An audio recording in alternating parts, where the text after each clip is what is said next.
Hey, this is a lesson for the song Fever for my new friend Kara. It's gonna be bar chord city, pretty much. You're gonna have to make a bar chord, which a lot of people avoid.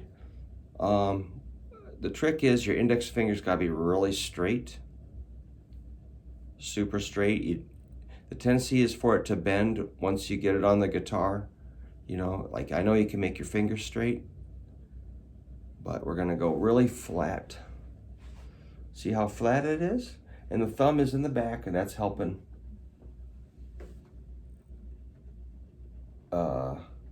Also, a little space here kind of helps. All right. So take some time, get used to that. Make sure this finger's not bent like that. Okay. So, and it's shocking. The first, you might try bar chords 50 times and fail. You can't stop. That's normal. Just keep going, just count them. Failure 1, 2, 3, 4. Keep failing. It's okay. But we'll get you there. The trick is people kind of give up and then they're like, well, I can't do it. That's because you didn't keep trying. Okay, you can do it. So that finger's gonna go flat. These fingers are movable and ready to go. Okay, so then you're gonna add this, what looks exactly like an A minor chord here with your other fingers. And you can kind of do it backwards. You can first make the A minor shape, which is on 2nd string with your middle, 3rd fret, ring finger goes 4th string, 4th fret, pinky goes 3rd string, 4th fret. So there's your core shape. So if you get really frustrated with this, just make that core shape and let your index finger kind of rest. Eventually we're going to put these two things together, the bar plus the core shape, the A minor shape plus the bar. And that's what the deal is. And you're going to go.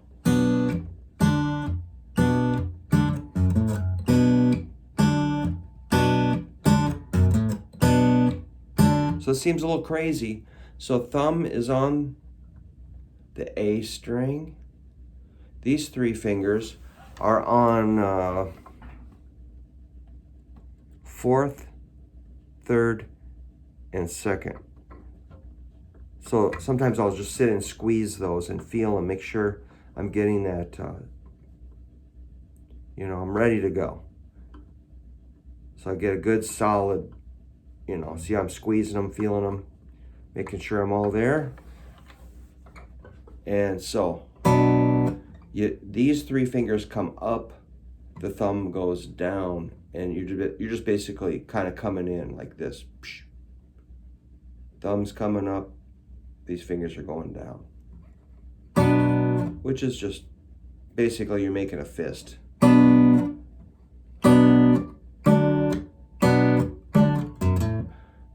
Okay, I know it's probably pretty brutal. If you've been avoiding bar chords, which I know many people are saying, well, I do this and that, but one thing I don't do is I don't do that. I don't do bar chords. It's okay. We'll get you there. The crazy thing is we're going to add a pinky out here. So pinky's going to 5th fret of the 5th string. It's going from that core shape out to the 5th fret. And thumb keeps hitting the same string here. So I'm not going to change strings here with my picking hand. Thumb is on the 5th string, index, middle, ring are on the next 3 strings over. So I'm skipping the 2 outer strings. All right, so your hand might be getting pretty tired right now if you've not done bar chords. That's okay, you can relax, stretch, and get a little sip of water, a little coffee, shake it off, recover, and come back. That's the trick. You don't have to sit and do this for 6 hours. You can rest and recover. That's important. And don't get too frustrated. I know, well, you're probably frustrated, but it's okay. We'll get you through this. And then there's going to be, that's where the thumb of the picking hand goes to the big string, and we're going to hit an F sharp to an A, which is 2nd fret and 5th fret. So putting it together.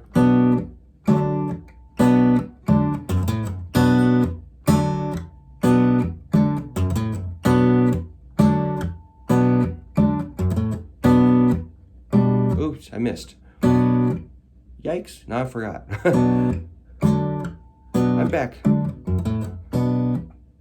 Looks like I'm barring the fat one here with my bar. So I know your hands are getting pretty burned up right now. It's way outside of your normal thing. So finger picking using thumb, index, middle, ring may be a new thing for some of us. And bar chord. New thing, 2 new things. Plus moving the pinky out here. So with the fretting hand, you know, index and middle, or excuse me, index and thumb kind of connect. Middle and thumb connect. Ring and thumb connect. Pinky and thumb connect. So we're just sort of checking in with that fretting hand, getting you used to that. You know, if your hands are getting burned up, just keep stretching, relax, shake it off, and come on back. Yikes, I forgot already.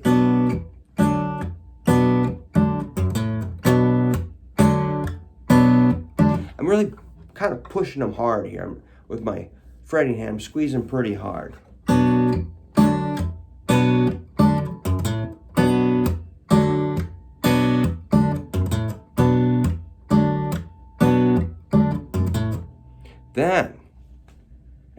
And wait, there's more. We're going to keep the bar, but we're going to move these fingers 1 string up towards the ceiling here.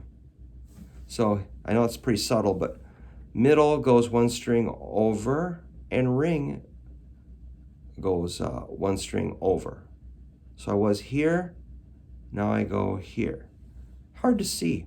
Once again, middle finger was on 2nd string. It jumps to 3rd string. And ring was on 4th string.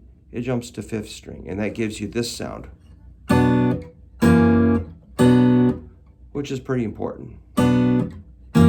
It's the equivalent of going like A minor, E, A minor, which gives me an idea. We could maybe do this without bar chords. You could go.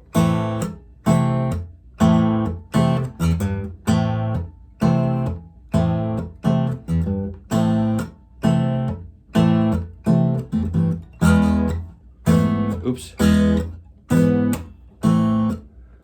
Possibility. We'll get back to that. Let's jump back to the horrifying bar chords, and then we'll follow up with that. Yikes. It's pretty hard.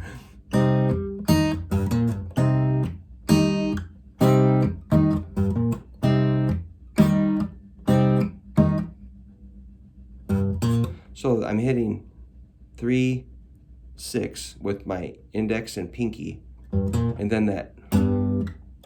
Oops. Okay, that's going to be that different chord from this to that.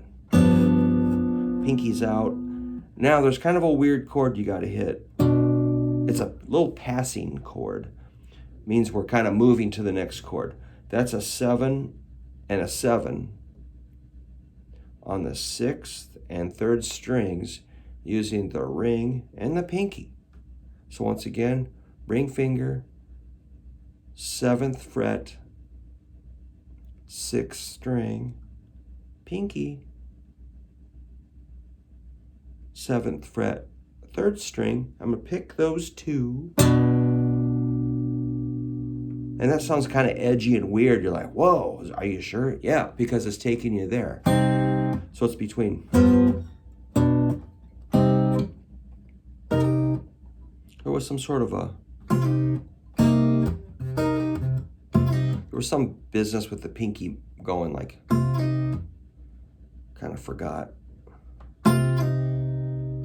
So the reason bar chords might be really important is because it keeps going up a fret. Then you go.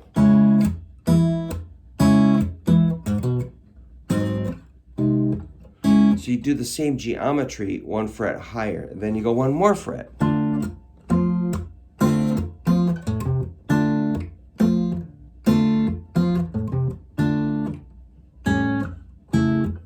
And 1 more fret. So that's why bar chords are awesome, because you can play in any key, and once again it's the same geometry. Which you're probably not loving this right now because it's hard.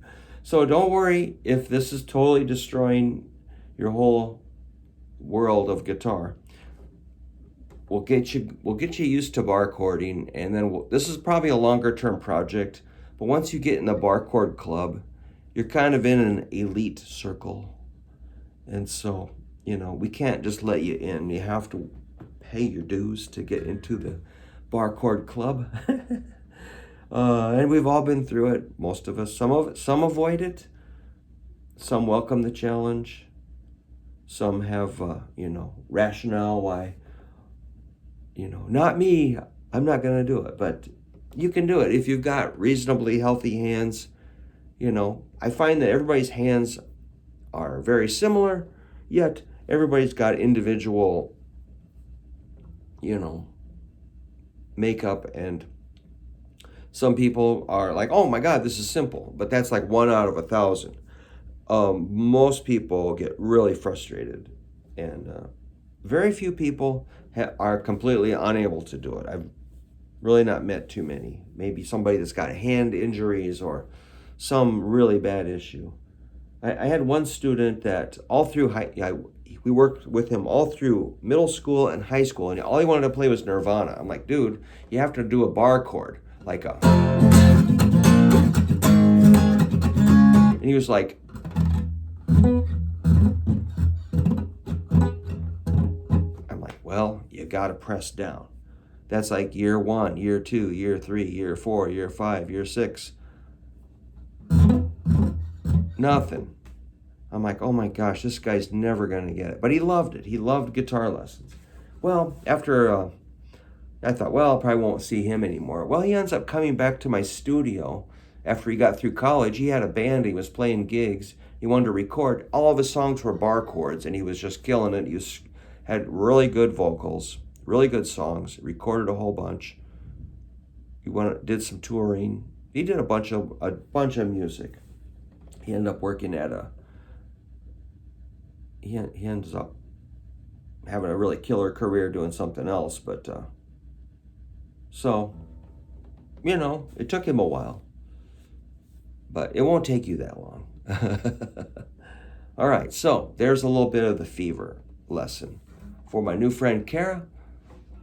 So thanks for checking that out, and don't be too discouraged if those bar chords are totally destroying you. I've got some other exercises we can do. I'll help you with that. Okay, see you later.